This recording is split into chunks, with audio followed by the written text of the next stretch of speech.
जय हिंद फौजियों। तो शाम के देखो 7 बज चुके हैं और समय हो चुका है हमारा आज का इंडियन आर्मी का army nursing assistant model test paper लगाने का। बिल्कुल ओरिजिनल पेपर जैसा आपका टेस्ट पेपर रहेगा, जैसा भी पिछले सालों में पेपर आया है बिल्कुल उसी प्रकार का मॉडल टेस्ट पेपर आपका होने वाला है। आज का जो पेपर है इसमें देखो पिछले 3 सालों में जो भी सवाल आए हैं नर्सिंग असिस्टेंट के परीक्षा में, उससे जुड़े हुए सवाल जो है आपको देखने को मिलेंगे, जो कि हमेशा रिपीटेड होते रहे हैं। ठीक है, तो चलिए शुरू करेंगे आज के नर्सिंग असिस्टेंट के मॉडल टेस्ट पेपर की क्लास को। याद रखेंगे रोज शाम 7 बजे जो है आपकी देखो अभी इंडियन आर्मी की क्लास आ रही है। इंडियन आर्मी की जो है टेस्ट पेपर देखो अभी आपकी रोज शाम 7 बजे आ रही है। ठीक है, इसमें आपकी जो नर्सिंग असिस्टेंट का पैटर्न है वो सबसे पहले आप लोग ध्यान में रख लेंगे कि आपके जीके के 10 सवाल आते हैं, मैथ के 5 सवाल, फिर फिजिक्स के 5 सवाल होते हैं, बायोलॉजी के 15 सवाल और फिर होते हैं केमिस्ट्री के 15 सवाल।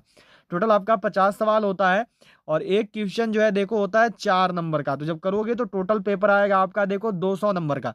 अब आप सब परेशान होते हैं कि सर बनाना कितना पड़ेगा जो सिलेक्शन हो जाएगा। तो देखो पूरा भारत में कहीं से भी हो, अगर 35 प्लस कर दिए तो सिलेक्शन कोई नहीं रोकेगा। ठीक है, अभी तक जो है मिनिमम 32 वालों का सिलेक्शन हुआ था, जो 2021 में एग्जाम हुआ था 28 फरवरी 2021 को, उसमें मिनिमम 32 करने वालों का सिलेक्शन हुआ था। ठीक है, तो आप लोग सभी लोग जो है 35 प्लस का टारगेट करिए। जितना भी लोग का एग्जाम जो है 26 फरवरी को होने वाला है, 35 प्लस का जो है सबको टारगेट लेके चलेंगे। तो चलिए शुरू करते हैं। उससे पहले जरा एक एक बार सबको जल्दी से शेयर कर दो क्लास को, सेशन को। आपके जितने ज़्यादा दोस्त जुड़ेंगे, आप लोग जितना शेयर करिएगा उतना ही आपका और भी आगे क्लास आएगा। सभी लोग जो है लाइक बटन जल्दी से प्रेस कर लेंगे और जिन्होंने अभी तक भी चैनल को सब्सक्राइब नहीं किया है वो सभी सब्सक्राइब करके बेल आइकन को ऑल पर जरूर सेट कर लेंगे। ठीक है, तो चलिए शुरू करते हैं क्वेश्चन नंबर 1 से। क्वेश्चन नंबर 1 देखो क्या दिया हुआ है यहाँ पर। आपका क्वेश्चन नंबर 1 है, क्वेश्चन नंबर 1 मिला हुआ है कि अलाई दरवाजा का निर्माण किस सुल्तान ने करवाया। The sultan got the Alai Darwaza built. Iltutmish ने, बलबन ने, अलाउद्दीन खिलजी ने या फिर फिरोज तुगलक ने। निम्न में से किसके द्वारा जो है देखो अलाई दरवाजा का निर्माण करवाया गया। जो अलाई दरवाजा है इसका निर्माण किसने करवाया है, तो इसका निर्माण याद रखिएगा, यह देखिए करवाया गया है अलाउद्दीन खिलजी के द्वारा। ठीक है, जो सही जवाब होगा ये होगा आपका ऑप्शन सी, अलाउद्दीन खिलजी। चलिए चलेंगे अगला सवाल पर। नेक्स्ट क्वेश्चन देखेंगे, ऑप्शन सी हो गया इसका जवाब। अगला सवाल देखो क्या दिया हुआ है कि निम्न में से किस तिथि को भारतीय संविधान लागू किया गया था। वह कौन सा दिन है जब देखो भारतीय संविधान लागू हुआ। जो भारतीय संविधान है ये कब लागू किया गया, इस सवाल का सही जवाब क्या होगा। चलिए बिल्कुल सही सब लोग को करना और बताना है, भारतीय संविधान कब लागू हुआ है। तो जो भारतीय संविधान है यह देखो आपका लागू हुआ है 26 जनवरी 1950 में। ठीक है, सब लोग याद रखेंगे कब लागू हुआ। तो यह देखो आपका लागू हुआ है 26 जनवरी 1950 में। सब लोग को ध्यान में रखना है। ठीक है, क्लियर रखेंगे। चलिए अगला सवाल पे चलते हैं। अगला सवाल देखो क्या दिया हुआ है यहाँ पर। नेक्स्ट क्वेश्चन मिला हुआ है आपको। अगला सवाल यहाँ पे देखो आपका दिया गया है कि भारत के संविधान का निर्माता किसे माना जाता है। महात्मा गांधी को, बी आर अम्बेडकर को, जवाहरलाल नेहरू को या फिर बी एन राव को। निम्न में से किसको जो है देखो भारत के संविधान का निर्माता बोलते हैं। भारतीय संविधान का निर्माता कौन कहलाता है। चलिए बिल्कुल सही सब लोग को करना और बताना है, जो भारत के संविधान का निर्माता है किसे बोलते हैं। तो याद रखनी है भारतीय संविधान के निर्माता के रूप में जो है देखो बी आर अम्बेडकर जी जाने जाते हैं। ऑप्शन नंबर बी जो है आपका देखो बिल्कुल सही होगा। ठीक है, जो भारतीय संविधान के निर्माता हैं वो हैं भीमराव अम्बेडकर। याद रखेंगे सभी। प्रारूप समिति के अध्यक्ष भी पूछे जाते हैं। ठीक है, कि जो प्रारूप समिति बनी थी, प्रारूप समिति के अध्यक्ष कौन हुए, तो प्रारूप समिति के अध्यक्ष भी याद रखना है, यह देखो बी आर अम्बेडकर जी थे। ठीक है, चलिए अगला सवाल देखेंगे। अगला सवाल देखो क्या दिया गया है आपको यहाँ पर। नेक्स्ट क्वेश्चन मिला हुआ है कि पाक जल संधि, सवाल है देखो यहाँ पर आपका कि पाक जल संधि किन दो देशों के बीच है। Between which two countries is the Palk Strait. जो पाक जल संधि है ये किन दो देशों के बीच में है। जो पाक जल संधि है ये किन किन देशों के बीच में है। सही जवाब क्या होगा। चलिए बिल्कुल सही सब लोग करना और बताना। जो पाक जल संधि है ये किन किन देशों के बीच में है। तो जो पाक जल संधि है यह देखो आपका किन किन देशों के बीच में है, तो याद रखना है यह देखो आपका है भारत और श्रीलंका के बीच में। ठीक है, ऑप्शन नंबर सी जो है सही होगा। सी वाले जो है बिल्कुल सही है, सी वालों का जवाब जो है बिल्कुल सही है, बहुत अच्छे। चलिए अगला सवाल देखिए आपको दिया हुआ है। नेक्स्ट क्वेश्चन क्या मिला हुआ है यहाँ पर। अगला सवाल है आपका कि किस प्रकार की मिट्टी में कार्बनिक पदार्थों की अधिकता होती है। Which type of soil is rich in organic matter. काली मिट्टी में, लैटराइट मिट्टी में या फिर आपकी लाल मिट्टी में या फिर देखो आपका पीट मिट्टी में। क्या होगा सही जवाब। कौन सी मिट्टी है जिसमें देखो कार्बनिक पदार्थों की अधिकता होती है। कौन सी मिट्टी है जिसमें कार्बनिक पदार्थ सबसे अधिक मात्रा में पाए जाते हैं? चलिए बिल्कुल सही सब लोग को करना और बताना है। कार्बनिक पदार्थ सबसे अधिक किसमें मौजूद होता है?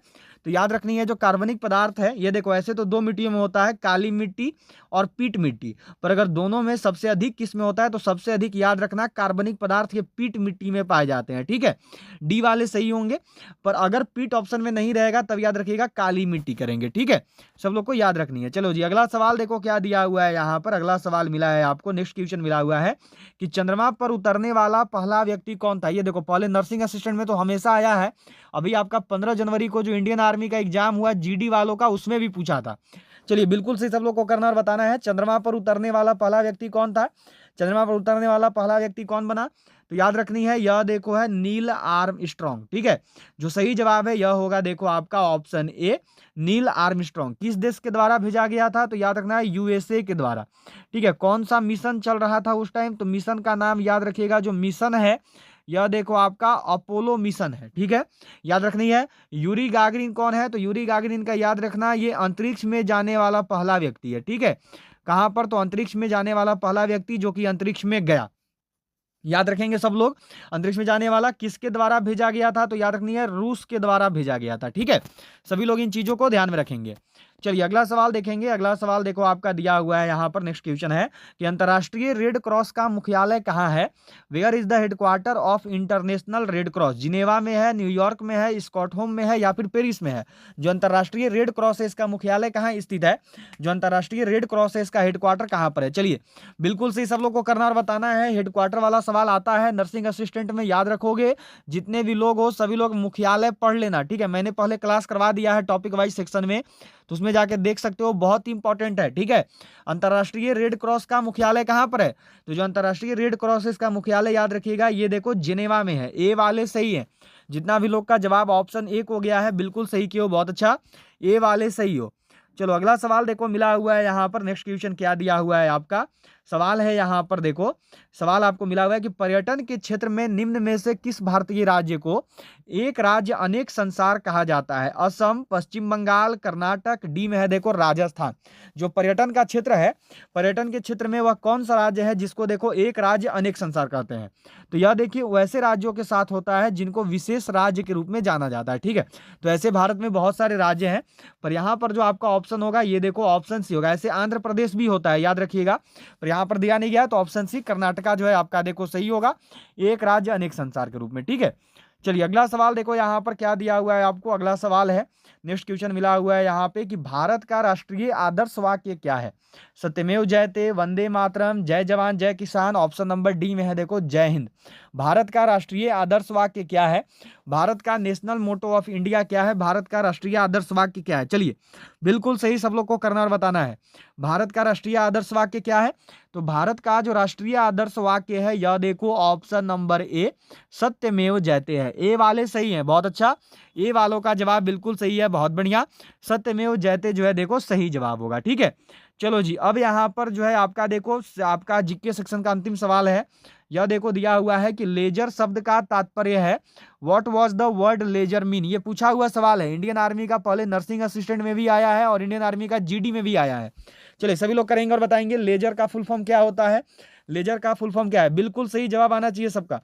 तो लेजर का जो फुल फॉर्म है ये याद रखना है, यह देखो होता है light amplification by simulated emission of radiation. ठीक है, ए वाले सही है, ए वालों का जवाब यहाँ पर बिल्कुल सही है, बहुत अच्छा, ए वाले बिल्कुल सही हो, बहुत बढ़िया। चलिए जीके के 10 सवाल हो चुके हैं, अब यहाँ से आपका फिजिक्स रहेगा। ठीक है, अब जो है यहाँ पर देखो आपके फिजिक्स के सवाल रहेंगे। चलिए जी जीके का जो है 10 सवाल देखो आपका हो चुका है, अब यहाँ से आपका फिजिक्स होगा। जीके का 10 सवाल हो गया है, अब यहाँ से फिजिक्स के सवाल रहेंगे। क्या है देखो कि प्रकाश सबसे अधिक गति किसमें यात्रा करता है? What does light travel at the fastest speed? Where does? पानी में, निर्वात में, वायु में, कांच में। ठीक है, चलो जल्दी से करो अगर बताओगे कि जो प्रकाश है ये सबसे अधिक किसमें गति करता है? जो प्रकाश है ये सबसे अधिक गति से किसमें चलता है? इस सवाल का सही जवाब क्या होगा? तो जो प्रकाश है यह देखो सबसे अधिक गति से चलता है निर्वात में, ठीक है। ऑप्शन नंबर बी सही है। और अगर बोलेगा सबसे कम गति किसमें है, तो सबसे कम गति याद रखना इसका होता है कांच में, ठीक है, प्रकाश का। और यही अगर आपसे ध्वनि का पूछे कि ध्वनि सबसे अधिक किसमें चलती है, तो ध्वनि याद रखना सबसे तेज चलती है आपकी स्टील में, ठीक है, जिसको कि इस्पात बोलते हैं। याद रखनी है सब लोग को। चलिए अगला सवाल पे बढ़ेंगे। अगला सवाल देखो आपको दिया हुआ है, नेक्स्ट क्वेश्चन क्या मिला है यहाँ पर। अगला सवाल है देखो आपका, अगला सवाल जो है यहाँ पे दिया गया है कि गुरुत्वाकर्षण नियम की परिभाषा किसने दी थी।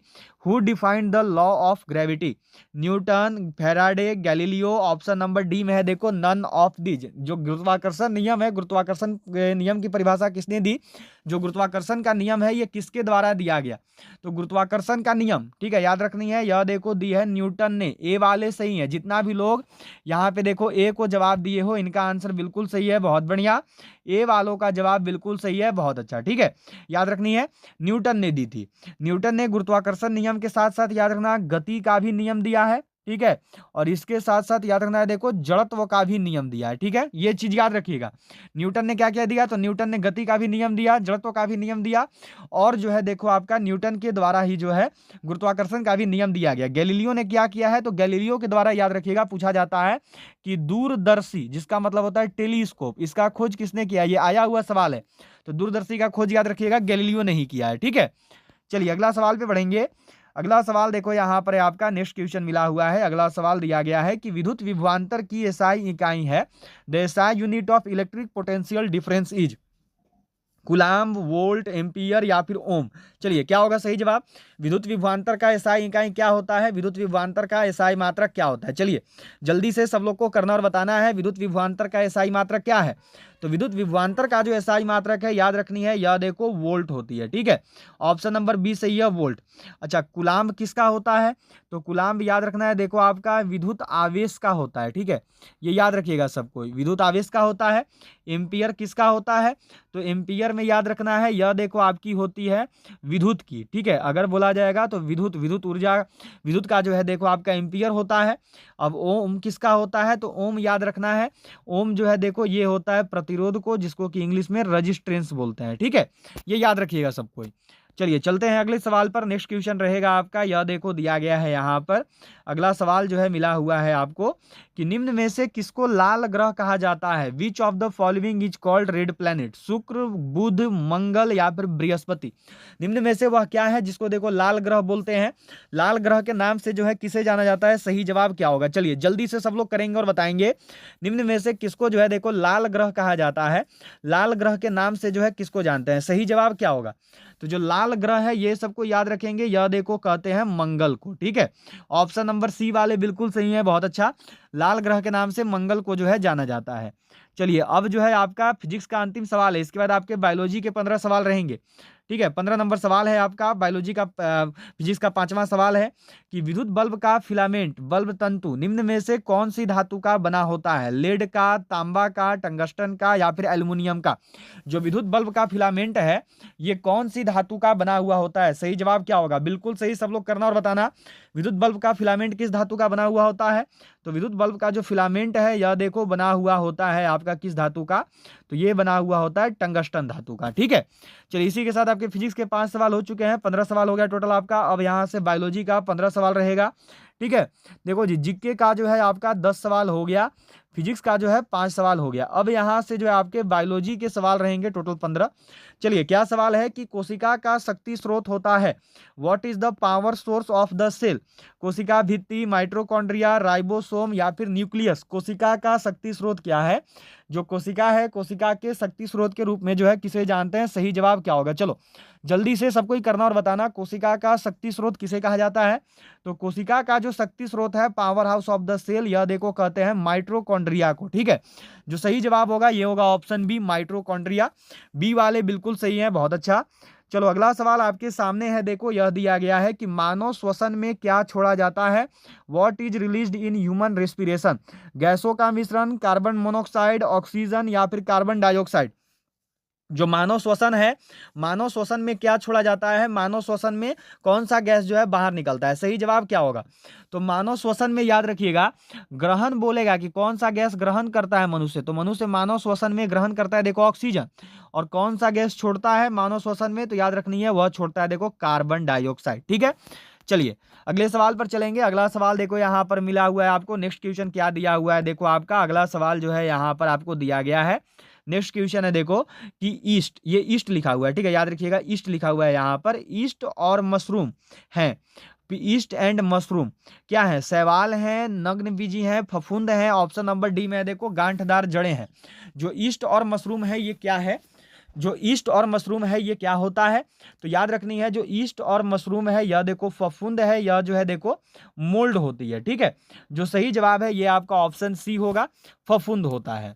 चलिए अगला सवाल पे चलेंगे। अगला सवाल देखो यहाँ पे आपको दिया गया है, नेक्स्ट क्वेश्चन मिला हुआ है। अगला सवाल है आपका, क्या सवाल देखो दिया गया है कि निम्न में से कौन सा विटामिन बी कॉम्प्लेक्स समूह से संबंधित नहीं है? राइबोफ्लेविन, थायमीन, एस्कॉर्बिक एसिड या फिर फॉलिक एसिड। निम्न में से कौन सा विटामिन है जो कि देखो बी कॉम्प्लेक्स वाले समूह से संबंधित नहीं है? सही जवाब क्या होगा? जल्दी से सब लोग करना और बताना, वह कौन सा विटामिन है जो कि देखो बी कॉम्प्लेक्स समूह से संबंधित नहीं है? तो वह विटामिन जो कि बी कॉम्प्लेक्स समूह से संबंधित नहीं है, वह विटामिन है देखो आपका वह आपका है देखो यहाँ पर एस्कॉर्बिक एसिड। ठीक है, वह निम्न में से बताना था जो कि विटामिन बी के कॉम्प्लेक्स से संबंधित नहीं है। तो यह भी विटामिन बी के रूप का ही रासायनिक नाम है, यह भी विटामिन बी के रूप का रासायनिक नाम है, और यह भी देखो विटामिन बी के रूप का रासायनिक नाम है। पर जो एस्कॉर्बिक एसिड है ये देखो विटामिन सी का रासायनिक नाम है। तो इस प्रकार ये नहीं अलग हो जाएगा। ठीक है, चलिए नेक्स्ट क्वेश्चन देखेंगे। अगला सवाल करते हैं। अगला सवाल जो है यह देखो यहाँ पर क्या दिया हुआ है आपको, नेक्स्ट क्वेश्चन मिला हुआ है कि जीवों के वर्गीकरण से संबंधित जीव विज्ञान की शाखा को क्या कहते हैं? वर्गीकरण विज्ञान, नोथोलॉजी, शरीर रचना विज्ञान। ऑप्शन नंबर डी में है देखो सरोल विज्ञान। चलिए क्या होगा? जीवों के वर्गीकरण से संबंधित जो जीव विज्ञान की शाखा है उसको क्या बोलते हैं? जीवों के वर्गीकरण से संबंधित जीव विज्ञान की शाखा को क्या बोला जाता है? तो जीवों के वर्गीकरण से संबंधित जो जीव विज्ञान की शाखा है उसको देखो वर्गीकरण विज्ञान बोलते हैं। ए वाले यहाँ पर सही होंगे, बहुत अच्छा, ए वालों का जवाब बिल्कुल सही है, बहुत बढ़िया। चलिए अगला सवाल देखेंगे। अगला सवाल देखो क्या दिया हुआ है आपको, नेक्स्ट क्वेश्चन यहाँ पे मिला हुआ है। अगला सवाल जो है आपको दिया गया है कि निम्न में से कौन सा सबसे बड़ा कोशिकांग है? केंद्रक, mitochondria, plastid. Option number D में देखो गोल्जी का है। निम्न में से वह क्या है जो कि सबसे बड़ा कोशिकांग है? इस सवाल का सही जवाब क्या होगा? Which of this following is largest cellular. चलिए सही जवाब क्या है? निम्न में से सबसे बड़ा कोशिकांग कौन सा है? कोशिका का सबसे बड़ा अंग कौन सा होता है? तो ये सवाल जो है आपके लिए आज का होमवर्क रहेगा। ठीक है, इस सवाल का जो जवाब है आप लोग करेंगे और बताएंगे कमेंट बॉक्स में कि इस सवाल का सही जवाब क्या होगा। ये आपके लिए जो है आज का होमवर्क है। चलिए अगला सवाल देखेंगे। अगला सवाल देखो आपको यहाँ पर दिया हुआ है कि जुकाम, क्या सवाल है कि जुकाम का रोगजनक है? Is the pathogen of common cold rhino विषाणु, कोरोना विषाणु, ए और बी। ऑप्शन नंबर डी में है देखो नन ऑफ दीज। निम्न में से जुकाम का रोगजनक कौन सा है? निम्न में से वह कौन सा आपका विषाणु है जिसके, निम्न में से वह क्या है जिसके द्वारा देखो जुकाम नामक रोग होता है? तो जो जुकाम नामक रोग है यह देखो राइनो विषाणु और कोरोना विषाणु दोनों के कारण होता है। ठीक है, तो जो सही जवाब है ये होगा देखो ऑप्शन सी, ए और बी दोनों। ठीक है, चलिए चलेंगे अगला सवाल पर। नेक्स्ट क्वेश्चन देखो क्या दिया हुआ है यहाँ पर। अगला सवाल आपको देखो दिया गया है, क्वेश्चन है यहाँ पे देखो आपका सवाल जो है आपको क्या मिला हुआ है देखो यहाँ पर कि जैव विकास का प्रारंभिक कारण है। Is the primary cause of biological evolution. प्राकृतिक चयन, अनुकूलन, उत्परिवर्तन। ऑप्शन नंबर डी में है देखो नन ऑफ दी। जैव विकास का प्रारंभिक कारण क्या है? जैव विकास का प्रारंभिक कारण क्या होता है? सही जवाब क्या होगा? चलिए जल्दी सब कोई करेंगे और बताएंगे जैव विकास का प्रारंभिक कारण क्या है? जैव विकास का जो प्राइमरी कॉज है वो क्या है? तो वो याद रखनी है, वह देखो अनुकूलन होता है। ऑप्शन नंबर बी वाले सही है। ठीक है, जितना का भी जवाब ऑप्शन बी है इनका आंसर बिल्कुल सही आया है, बहुत बढ़िया। चलो अगला सवाल पे चलेंगे। अगला सवाल देखो क्या दिया हुआ है यहाँ पर, नेक्स्ट क्वेश्चन देखेंगे। अगला सवाल जो है देखो आपको मिला हुआ है यहाँ पर। अगला सवाल क्या है देखो आपका कि निम्न में से किस व्यक्ति ने पोलियो का टीका विकसित किया? Which of the following person developed polio vaccine? Marie Curie, Jonas Edward Salk, Louis Pasteur. Option number D में है देखो अल्फ्रेड बी नोबेल। निम्न में से वह कौन सा व्यक्ति है जिसने देखो पोलियो का टीका विकसित किया? वह कौन सा व्यक्ति है जिसके द्वारा देखो पोलियो का टीका जो है बनाया गया? सही जवाब क्या होगा? चलिए जल्दी से सब कोई जवाब देंगे और बताएंगे। तो पोलियो का टीका जो है यह देखो बनाया गया है जोनास एडवर्ड साल्क के द्वारा। ठीक है, ऑप्शन नंबर बी वाले बिल्कुल सही है, बहुत बढ़िया। बी वालों का जवाब बिल्कुल सही है, बहुत बढ़िया। पोलियो का टीका किसने बनाया है? तो जोनास एडवर्ड साल्क ने जो है देखो पोलियो का टीका विकसित किया है। ठीक है, चलिए अगला सवाल देखो यहाँ पर क्या दिया हुआ है। नेक्स्ट क्वेश्चन आपको मिला हुआ है। अगला सवाल जो है आपको दिया गया है कि लिगमेंट एक रचना है जो जोड़ती है अस्थियों को पेशियों से, अस्थि को अस्थि से, अस्थियों को तंत्रिका से, पेशी को त्वचा से। लिगमेंट एक ऐसी रचना है जो जोड़ती है। लिगमेंट किसको किसको जोड़ती है? सही जवाब क्या होगा? लिगमेंट एक ऐसी रचना है जो किसको किसको जोड़ती है। ये पूछा हुआ सवाल इंडियन आर्मी का नर्सिंग असिस्टेंट में आया हुआ सवाल है। लिगमेंट एक ऐसी रचना है जो जोड़ती है, तो याद रखिएगा लिगमेंट के द्वारा जो है देखो अस्थि को अस्थि से जोड़ते हैं। ठीक है, बी वाले बिल्कुल सही है, बहुत बढ़िया। बी वालों का जवाब बिल्कुल सही है, बहुत अच्छे। चलिए अगला सवाल आपके सामने है। देखो नेक्स्ट क्वेश्चन क्या दिया गया है यहाँ पे कि मोटापा निम्न में से किसकी अधिकता के कारण होता है? शर्करा, वसा उत्तक, सुक्रोज, ऑप्शन नंबर डी में देखो ग्लूकोज। जो मोटापा है ये निम्न में से किसके अधिकता के कारण होता है? जो मोटापा है ये निम्न में से क्या अधिक हो जाने के कारण होता है? सही जवाब क्या होगा? तो जो मोटापा है यह देखो अधिक होता है वसा उत्तक के हो जाने से। ठीक है, याद रखेंगे बी वाले बिल्कुल सही है, बहुत बढ़िया। मोटापा निम्न में से किसकी अधिकता के कारण होता है? तो ये देखो होता है वसा उत्तक की वजह से। ठीक है, चलिए नेक्स्ट क्वेश्चन देखेंगे। अगला सवाल देखो यहाँ पर क्या दिया हुआ है। अगला सवाल मिला हुआ है आपका। अगला सवाल नेक्स्ट क्वेश्चन है देखो कि विकास का सिद्धांत किसके द्वारा प्रतिपादित किया गया था? पास्चर, अरस्तु, मेंडल, डार्विन। निम्न में से किसके द्वारा जो है देखो विकास का सिद्धांत दिया गया? थ्योरी ऑफ एवोल्यूशन, यह जो है निम्न में से किसने दिया? इस सवाल का सही जवाब क्या होगा? चलिए जल्दी से सब लोग करेंगे और बताएंगे। थ्योरी ऑफ एवोल्यूशन, विकास का सिद्धांत किसने दिया है? सही जवाब क्या होगा? तो विकास का सिद्धांत याद रखिएगा यह देखो दिया गया है डार्विन के द्वारा। डी वाले सही है। जितना भी लोग का जवाब ऑप्शन डी है उनका बिल्कुल सही जवाब है, बहुत बढ़िया। डी वाले बिल्कुल सही हो, बहुत अच्छे। चलो जी अगला सवाल आपके सामने है। देखो नेक्स्ट क्वेश्चन यहाँ पर आपको मिला हुआ है। ये सवाल देखिए आपके सामने है कि बिना शल्य चिकित्सा के पथरी का इलाज किसके द्वारा किया जाता है? एक्सरे के द्वारा, फ्लूरोस्कोपी के द्वारा, लेजर के द्वारा, अल्ट्रासाउंड के द्वारा। चलिए क्या होगा? बिना शल्य चिकित्सा मतलब कि बिना ऑपरेशन किए। ठीक है, बिना ऑपरेशन किए जो है पथरी का इलाज किसके द्वारा कर सकते हैं? तो बिना ऑपरेशन किए जो पथरी का इलाज है यह देखो संभव है लेजर के द्वारा। ठीक है, सी वाले बिल्कुल सही है, बहुत बढ़िया। सी वालों का जवाब बिल्कुल सही है, बहुत अच्छे। चलिए अगला सवाल आपको देखो मिला हुआ है यहाँ पर। नेक्स्ट क्वेश्चन क्या दिया है आपको? देखो अगला सवाल है।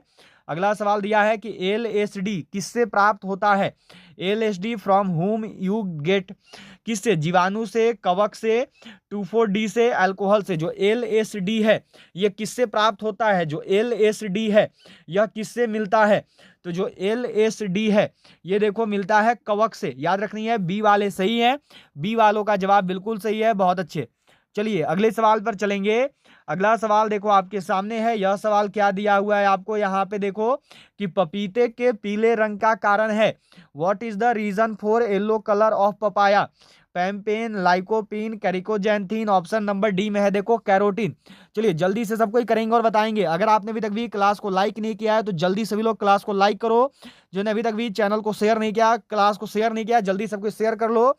और जो भी चैनल पे पहली बार जुड़े हैं वो सभी सब्सक्राइब करके बेल आइकन को ऑल पर जरूर सेट कर लेना। तो पपीते का पीला रंग देखो होता है कैरिकोजैंथीन के द्वारा। ठीक है, सी वाले सही है, बहुत बढ़िया। सी वालों का जवाब बिल्कुल सही है, बहुत अच्छे। चलिए अगला सवाल देखो। यहां से जो है अब आपका केमिस्ट्री शुरू होगा। ठीक है, 30 सवाल हो चुके हैं। बायोलॉजी के भी 15 सवाल हो गए। अब यहां से आपका केमिस्ट्री है। देखो जीके का जो है 10 सवाल हो गया। फिर फिजिक्स आया, फिजिक्स का 5 सवाल हो गया। इसके बाद जो है यहाँ पर देखो आपकी बायोलॉजी हुई, बायोलॉजी के 15 सवाल हो गए। टोटल 30 सवाल हो चुका है। अब आपका यहाँ से केमिस्ट्री है, केमिस्ट्री का 15 सवाल रहेगा। निम्न में से कौन सा एक धातु है? Which of the following is a metal? Chlorine, zinc, iodine. ठीक है, ऑप्शन नंबर डी में है नन ऑफ दी। चलो भाई सही जवाब क्या होगा? जल्दी से सब लोग को करना और बताना है। निम्न में से कौन सा एक धातु है? निम्न में से क्या है जो कि एक धातु है? तो निम्न में से जो धातु है यह देखो जिंक है। ठीक है, ऑप्शन नंबर डी वाले सही है। डी वालों का जवाब, बी वाले सही है जिंक। ठीक है, बी वालों का आंसर बिल्कुल सही है, बहुत बढ़िया। क्या होता है? जिंक होता है। चलो जी, अगला सवाल देखो, यहाँ पर आपको दिया गया है कि जिंक सल्फेट का आमतौर पर प्रयोग किया जाता है। Zinc sulphate is commonly used for, चलिए सही जवाब क्या होगा? जिंक सल्फेट का आमतौर पर प्रयोग किस रूप में करते हैं?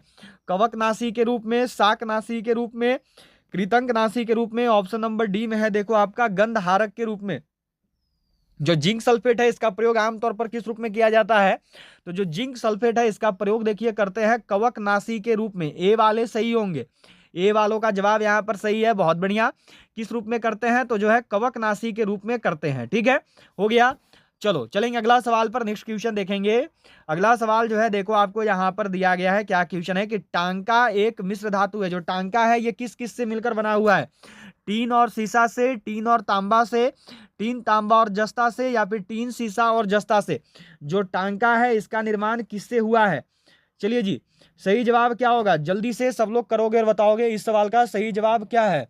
इस सवाल का सही जवाब क्या होगा? चलो जल्दी से सब लोग को करना है और बताना है सही आंसर क्या है। तो जो टांका है यह देखो बनता है टीन और सीसा से। ए वाले बिल्कुल सही है, बहुत बढ़िया। ए वालों का जवाब बिल्कुल सही है, बहुत अच्छे, हो गया। चलो अगला सवाल पे बढ़ेंगे। अगला सवाल देखो क्या दिया हुआ है, नेक्स्ट क्वेश्चन आपको यहाँ पर मिला हुआ है। अगला सवाल है देखो आपका, यह क्वेश्चन क्या दिया गया है कि अंडा का बाह्य खोल प्रमुखतः किसका बना होता है? सही जवाब क्या होगा? जो अंडा का बाह्य खोल है, जो अंडा का बाहरी खोल है, यह किसका बना हुआ होता है? इस सवाल का सही जवाब क्या है? चलिए जल्दी से सारे लोगों को जवाब देना और बताना है सही आंसर क्या होगा। अंडा का बाह्य खोल किसका बना होता है? तो याद रखना है अंडा का जो बाह्य खोल है यह देखो बना होता है कैल्शियम कार्बोनेट का। ऑप्शन नंबर ए बिल्कुल सही है, बहुत बढ़िया। ए वालों का जवाब बिल्कुल सही है, बहुत अच्छे, ए वाले परफेक्ट किए हो, बहुत बढ़िया। चलो अगला सवाल देखेंगे। अगला सवाल देखो क्या दिया हुआ है यहाँ पर, नेक्स्ट क्वेश्चन मिला हुआ है कि निम्न में से कौन सी अक्रिय गैस नहीं है? Which of the following is not an inert gas? Bromine, neon, argon. Option number D में देखो क्रिस्टन। चलिए सही जवाब क्या होगा? निम्न में से क्या है जो कि देखो आपका एक अक्रिय गैस नहीं है? चलिए जल्दी से सब लोग को जवाब देना और बताना है निम्न में से कौन सा है जो कि देखो अक्रिय गैस नहीं है। तो निम्न में से जो अक्रिय गैस नहीं है यह देखो ब्रोमीन है। ठीक है, ब्रोमीन जो है आपका एक अक्रिय गैस नहीं है। चलिए अगला सवाल देखते हैं। अगला सवाल देखो यहाँ पर आपको क्या दिया गया है कि इंडेन गैस का एक मिश्रण है। चलिए सही जवाब क्या होगा? जल्दी से जो है सब लोग करेंगे और बताएंगे। यहाँ इंडेन गैस का मिश्रण होता है। Indane gas is a mixture of, जो इंडेन गैस है ये किस किस से मिलकर बना हुआ है? इंडेन गैस का किस किस से मिलाप होकर बना है, उसमें कौन कौन सा गैस पाया जाता है? तो याद रखनी है जो इंडेन गैस है इसमें देखो ब्यूटेन और प्रोपेन पाए जाते हैं। ठीक है, सी वाले सही है, सी वालों का जवाब परफेक्ट आया है, बहुत शानदार, बहुत बढ़िया। चलो अगला सवाल देखेंगे। अगला सवाल है देखो कि निम्न में से किसके लिए विलयन की पीएच मान 7 से कम होगी? निम्न में से वह क्या है जिसकी पीएच मान 7 से कम होगी? ये सवाल देखो इंडियन आर्मी का 2020 का जो नर्सिंग असिस्टेंट का पेपर है उसका है। ठीक है, चलिए किसका जो विलयन का पीएच मान है वो 7 से कम होगा? तो निम्न में से जिस विलयन का पीएच मान देखो 7 से कम है वो होता है ऑप्शन सी FeCl2। ठीक है, आयरन क्लोराइड। जो सही जवाब है यह देखो ऑप्शन सी होगा। चलिए नेक्स्ट क्वेश्चन देखेंगे। अगला सवाल आपको देखो मिला हुआ है यहाँ पे कि मेसॉन के खोज करता है द डिस्कवरर ऑफ मेसॉन। तो ऐसे तो देखो एंडरसन, चैडविक, युकावा या थॉमसन। चलिए 4 ऑप्शन है, चारों में से एक का बिल्कुल सही जवाब देना है। जल्दी सबको करेंगे और बताएंगे। तो देखिए एक चीज़ याद रखिएगा कि ऐसे तो भाभा, होमी जहांगीर भाभा जी जो हैं, ये जे भाभा, इनको जाना जाता है मुख्य रूप से, पर इससे इनके पहले भी एक ने किया था, वो थे देखो युकावा। ठीक है, जिनके द्वारा जो है मेसॉन का खोज किया गया, याद रखिएगा। ऑप्शन नंबर सी वाले बिल्कुल सही है, बहुत अच्छा, बिल्कुल सही जवाब है, बहुत बढ़िया। चलिए अगला सवाल आपके सामने है कि फिटकिरी का प्रयोग किस रूप में होता है? How is alum used? पीड़ाहारी, उर्वरक, रोगाणुनाशी या फिर जल शोधक। जो फिटकिरी है, फिटकिरी का प्रयोग जो है हम लोग किस रूप में करते हैं? जो फिटकिरी है उसका प्रयोग देखो किस रूप में किया जाता है। चलिए जल्दी से सब लोग को करना और बताना है फिटकिरी का प्रयोग किस रूप में करते हैं, सही जवाब क्या होगा? तो देखो फिटकिरी का प्रयोग 2 रूप में करते हैं। एक तो सबसे जो मेन रूप है जो 99% जाएगा आपका सही, वो होगा जल शोधक के रूप में। ठीक है, वाटर प्यूरिफायर के रूप में। पर 1% पीड़ाहारी के रूप में भी होता है। तो अगर ये जल शोधक ऑप्शन में नहीं रहेगा तब जब आपको पीड़ाहारी का प्रयोग करना है, कटने पर इसको लगाया जाता है, जब कट जाती है तब इसका प्रयोग करते हैं।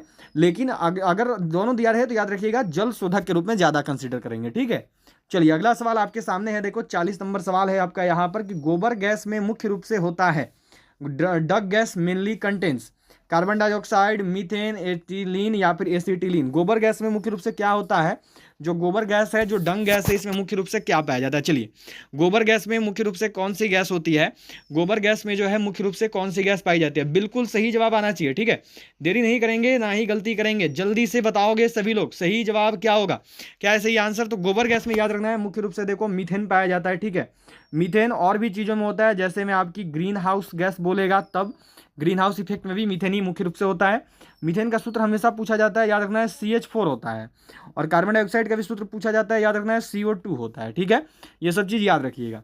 चलिए अगला सवाल आपके सामने है, देखो नेक्स्ट क्वेश्चन क्या दिया हुआ है यहाँ पे कि निम्न में से किस धातु की अधिक मात्रा में उपस्थिति के कारण मनुष्य को सिड्रोसिस नामक बीमारी हो जाती है। लोहा, तांबा, सोडियम, अगला है देखो पोटेशियम। निम्न में से वह कौन सी धातु है जो कि अधिक मात्रा की उपस्थिति के कारण मनुष्य को जो है देखो सिड्रोसिस नामक बीमारी का सामना करना पड़ता है। चलिए जल्दी से बताएंगे, पूछा हुआ सवाल है।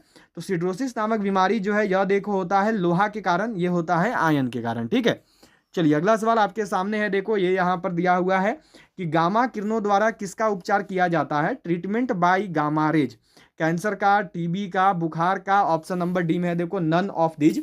गामा किरणों के द्वारा जो है किसका उपचार किया जाता है, इस सवाल का सही जवाब क्या होगा। चलिए बिल्कुल सही करेंगे और बताएंगे। तो गामा किरणों के द्वारा जो है देखो कैंसर का उपचार करते हैं, ठीक है। ए वाले सही है, ए वालों का जवाब बिल्कुल सही है, बहुत बढ़िया। चलिए नेक्स्ट क्वेश्चन आपके सामने है, देखो अगला सवाल है कि परमाणु के नाभिक में निम्न कण होते हैं। प्रोटॉन एवं न्यूट्रॉन, इलेक्ट्रॉन एवं अल्फा कण, इलेक्ट्रॉन, प्रोटॉन एवं इलेक्ट्रॉन, या फिर अगला है देखो यहाँ पर इलेक्ट्रॉन एवं न्यूट्रॉन। सही जवाब क्या होगा, परमाणु के नाभिक में जो है कौन कौन से कण उपस्थित होते हैं, परमाणु के नाभिक में जो है कौन कौन से कण पाए जाते हैं। चलिए बिल्कुल सही जवाब सब लोग को देना और करना है। तो परमाणु के नाभिक में जो है देखो प्रोटॉन एवं न्यूट्रॉन पाए जाते हैं, ठीक है। ए वाले बिल्कुल सही है, बहुत बढ़िया, ए वालों का जवाब बिल्कुल सही है, बहुत अच्छे। चलिए अगला सवाल पे चलेंगे। अगला सवाल देखो यहाँ पर क्या है, नेक्स्ट क्वेश्चन देखो आपको मिला हुआ है कि थर्मस फ्लास्क के आविष्कारक हैं। Who is the inventor of thermos flask. Dewar, Stephen, Kirchhoff, अगला है देखो न्यूटन। निम्न में से किसके द्वारा जो है देखो थर्मस फ्लास्क का आविष्कार किया गया। थर्मस फ्लास्क के आविष्कारक को 20 फरवरी को जो है जिनका भी एग्जाम होने वाला है नर्सिंग असिस्टेंट का, उनके लिए देखो एक बहुत ही स्पेशल किताब यहाँ पर आ चुकी है हमारी, नर्सिंग असिस्टेंट वालों के लिए स्पेशल है ये, जिसमें स्पेशल नर्सिंग असिस्टेंट वालों का ये रहेगा आर्मी के लिए। इसमें आपके देखो 3200 प्लस जो है क्वेश्चन दिए हुए हैं, ठीक है। इसमें जो है आपको 3200 प्लस क्वेश्चन मिल रहे हैं, और इसमें जो है आपका पूरा का पूरा जीके जितना भी नर्सिंग असिस्टेंट में आता है, और पूरा का पूरा साइंस में जो है आपका देखो फिजिक्स के सारे क्वेश्चन, इसके साथ साथ केमिस्ट्री के सारे क्वेश्चन, और बायोलॉजी के भी सारे क्वेश्चन इसमें दे रखे हैं, ठीक है। साइंस के करीब करीब देखो आपके 1600 के करीब क्वेश्चन होंगे, करीब जो है साइंस की अगर बात करें तो 1600 के करीब जो है आपको क्वेश्चन यहाँ पर मिलेंगे। साइंस के 1600 क्वेश्चन है, और 1400 प्लस क्वेश्चन जो है यहाँ पर देखो आपको जीके के देखने को मिलेंगे, ठीक है। तो सभी लोग इस ई-बुक को बाय जरूर कर लेना। ये आपको मिल रही है देखो मात्र 90 रुपये में। इसमें आपके 3200 प्लस जीके जीएस के क्वेश्चन दिए हुए हैं, टॉपिक वाइज है, फिजिक्स का अलग है, केमिस्ट्री का अलग है, बायोलॉजी का अलग है, उसमें भी सेक्शन बांटा हुआ है। और इसमें खास करके वैसे सवाल दिए हुए हैं जो कि पिछला 10 साल में नर्सिंग असिस्टेंट में पूछा हुआ है, और इस पर डिपेंडेंट जो कि आपका इस साल आर्मी का पेपर में आ सकता है। तो बहुत स्पेशल किताब है नर्सिंग असिस्टेंट वालों के लिए, सभी लोग बाय जरूर कर लोगे। ये आपको मिल रही है मात्र 90 रुपये में, 199 नहीं, मात्र 90 रुपये में मिल रही है। खरीदने के लिए क्या करना है कि ये जो नंबर दिख रहा है आपको, इसी नंबर पर पेमेंट कर लेना है, फोन पे, पेटीएम और गूगल पे से। और फिर पेमेंट करने के बाद जो है आपको पेमेंट का स्क्रीनशॉट जो है ये इसी नंबर पर सेंड कर देना है। फिर जो है ये ई बुक देखो आपको 1 मिनट के अंदर जो है आपके व्हाट्सएप पर सेंड कर दिया जाएगा। तो यही नॉर्मल खरीदने की प्रोसेस है। मात्र 90 रुपये में मिल रही है नर्सिंग असिस्टेंट की बेस्ट किताब, जो कि आपको फरवरी के नर्सिंग असिस्टेंट के एग्जाम में आपको सिलेक्शन दिला सकती है। तो सभी लोग जरूर बाय कर लेंगे। खरीदने के लिए ये जो नंबर दिख रहा है इसी नंबर पर आपको पेमेंट करना है 90 रुपीज़ का, और पेमेंट करने के बाद फोन पे, पेटीएम, गूगल पे से पेमेंट करना है। पेमेंट करने के बाद इस पेमेंट का स्क्रीनशॉट जो आपको इसी नंबर पर व्हाट्सएप पर भेज देना है। फिर जो ई बुक है ये आपको 1 मिनट के अंदर जो है मिल जाएगा। तो सभी लोग इस ई बुक को बाय जरूर कर लेंगे, आपको नर्सिंग असिस्टेंट में यह किताब सिलेक्शन जरूर दिलवाएगी। कौन है तो थर्मस फ्लास्क का आविष्कारक याद रखिएगा डीवार है, ठीक है। ए वाले बिल्कुल सही है, बहुत अच्छा। चलिए जी, अब आपका केमिस्ट्री का अंतिम सवाल, इसके बाद 5 सवाल आपका मैथ का रहेगा, ठीक है। क्या है देखो कि सभी अम्ल जल में घुलकर प्रदान करते हैं। All acid dissolve in water and provided. देखो जीके का जो है आपका 10 सवाल हो गया, फिर फिजिक्स था, फिजिक्स का 5 सवाल हो गया, फिर बायोलॉजी था, बायोलॉजी का 15 सवाल, फिर केमिस्ट्री था, केमिस्ट्री का भी 15 सवाल हो गया। टोटल आपके 45 सवाल हो चुके हैं। सभी अम्ल जल में घुलकर, याद रखिएगा, H+ आयन देते हैं, और सभी क्षार बोलेगा मतलब कि बेस, तो ये जल में घुलकर देखो OH- आयन देते हैं, ठीक है। चलिए अब जो है यहाँ से आपका मैथ शुरू हो रहा है। मैथ का 5 सवाल आपका अब रहेगा यहाँ पे।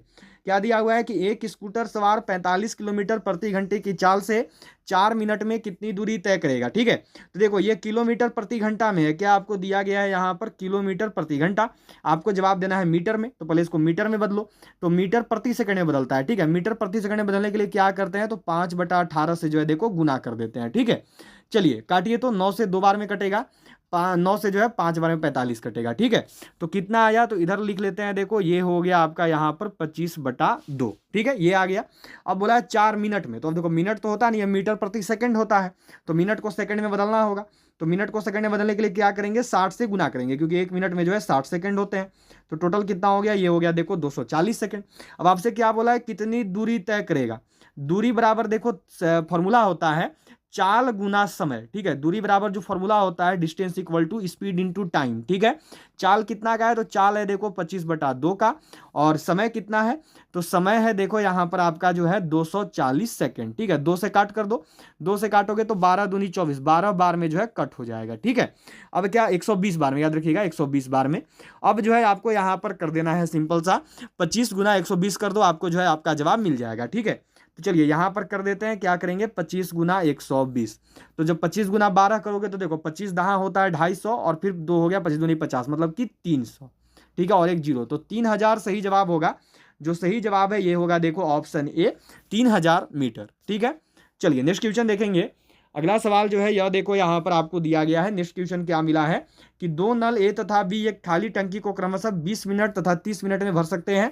यदि दोनों नल एक साथ खोल दिए जाएं तो टंकी को भरने में कितना समय लगेगा। मैंने आप सबको बोला है कि जब भी ऐसा सवाल है तो सिंपल सा एक फॉर्मूला लगा देना है, A/B बाई में A+B। इसी पर जो है देखो ये पूरा का पूरा आपका बन जाएगा। ठीक है, तो A/B, ये पहला वाला A है, दूसरा वाला B है, मतलब कि 20 गुना 30, और बटा में हो गया देखो यहाँ पर 20 + 30, तो कितना आया, तो जब 20 गुना 30 करिएगा तो आएगा देखो 600, और नीचे 20 और 30 हो गया 50। ये देखो 0 से 0 हो गया, 5 से कटेगा 12 बार में, तो जो सही जवाब है ये होगा देखो ऑप्शन डी, 12 मिनट। डी वालों का जवाब बिल्कुल सही है, बहुत बढ़िया, डी वाले बिल्कुल सही है, बहुत अच्छे। चलिए अगला सवाल देखो यहाँ पर क्या बचा है, क्या दिया हुआ है। अगला सवाल जो है आपको मिला हुआ है देखो कि एक रेलगाड़ी 90 किलोमीटर प्रति घंटे की चाल से जा रही है, इसकी चाल मीटर प्रति सेकंड में क्या होगी। ठीक है, ये आपको यहाँ पर बताना है। मैंने आपको बोला है कि जब भी कोई ऐसा सवाल दे किलोमीटर प्रति घंटा वाला, तो उसको मीटर प्रति सेकंड में बदलने के लिए क्या करते हैं, तो 5/18 से जो है गुना करते हैं। ठीक है, तो सिंपल सा क्या कर दो, 90 गुना जो है 5/18 हो गया। इसको कट कर दो 18 से, 18 पचे होता है देखो आपका यहाँ पर 90, तो कितना हो गया, तो ये हो गया देखो 5 गुना 5, 5 पचे कितना आएगा, तो ये आएगा 25। जो सही जवाब है ये होगा देखो ऑप्शन सी। हो गया सबका। चलिए नेक्स्ट क्वेश्चन देखेंगे। अगला सवाल देखो दिया हुआ है आपका। अगला क्वेश्चन क्या मिला हुआ है यहाँ पे कि यदि चावल के मूल्य में 10% कमी हो जाए तो इसकी खपत में कितने प्रतिशत बढ़ानी होगी कि इसके खर्च में कोई परिवर्तन ना हो। ठीक है, ये चीज दिया हुआ है। तो एक सूत्र याद रखिएगा, जब भी कभी कमी वाला बोले निकालने को, तो कमी का निकालने का सूत्र होता है R बाई में 100 माइनस R, और गुना में होता है देखो 100। ठीक है, तो R की जगह पे 10 हो गया। ठीक है, 100 माइनस R मतलब कि 100 में से 10 घटाई, तो 100 में से 10 घटेगा तो कितना आएगा, 90 आएगा, और फिर गुना में क्या हो गया, तो ये हो गया देखो 100। ठीक है, ये देखो 0 से 0 कट गया, तो ये हो गया देखो यहाँ पर आपका 100/9। ठीक है, अब 9 से जो है कट करो, तो देखो 11 9 99 होता है। ठीक है, और ऊपर में 1 आ जाएगा, तो 11.1/9। जो सही जवाब है ये होगा देखो ऑप्शन ए वालों का जवाब यहाँ पर सही है, बहुत बढ़िया, ए वाले बिल्कुल सही है। चलिए अब जो है आपका आज का अंतिम सवाल है, 50 नंबर सवाल देखो आपके सामने है। ये आपको दिया हुआ है यहाँ पर 5, ये देखो अनुपात का चिन्ह मतलब बटा हुआ, बटा में 8, अब प्रोपोर्शन का चिन्ह है समानुपात का मतलब बराबर। ठीक है, अब यहाँ पर 15 हो गया, और फिर बट्टा किए। ठीक है, अब यहाँ पर वॉट लगा हुआ है मतलब कि यहाँ पे x हो गया। ठीक है, चलिए क्रॉस मल्टीप्लीकेशन कीजिए, गुना कीजिए, तो जब गुना करिएगा तो ये हो गया देखो 5x बराबर में हो गया 5 गुना 18। ठीक है, 5 से देखो 15, ठीक है, ये हो जाएगा यहाँ सॉरी 8 है, 15 गुना 8 होगा। ठीक है, 5 से जो 15 देखो 3 बार में कटेगा, तो x बराबर करोगे तो हो गया देखो 8 तिया 24। जो सही जवाब है ये होगा देखो 24। डी वाले सही है, डी वालों का जवाब बिल्कुल सही है, बहुत अच्छा। चलिए टोटल आपका 50 क्वेश्चन था, आपको आज करवा दिया गया है। जरूर सबको बताना कि 50 में से कितने सवाल को सही किए, सभी लोग एंड में जरूर बताएंगे। जिन्होंने भी अभी तक भी लाइक नहीं किया जल्दी से लाइक कर दो, सारे लोग शेयर कर लेंगे, और जिन्होंने भी चैनल को सब्सक्राइब नहीं किया है वो सभी सब्सक्राइब करके बेल आइकन को ऑल पर जरूर सेट कर लेंगे। चलिए मिलते हैं आप सब सीधे कल की क्लास में। ऑल ऑफ यू बाय, जय हिंद जय भारत, गुड नाइट। मिलते हैं आप सभी सीधे कल की क्लास में। जय हिंद जय भारत।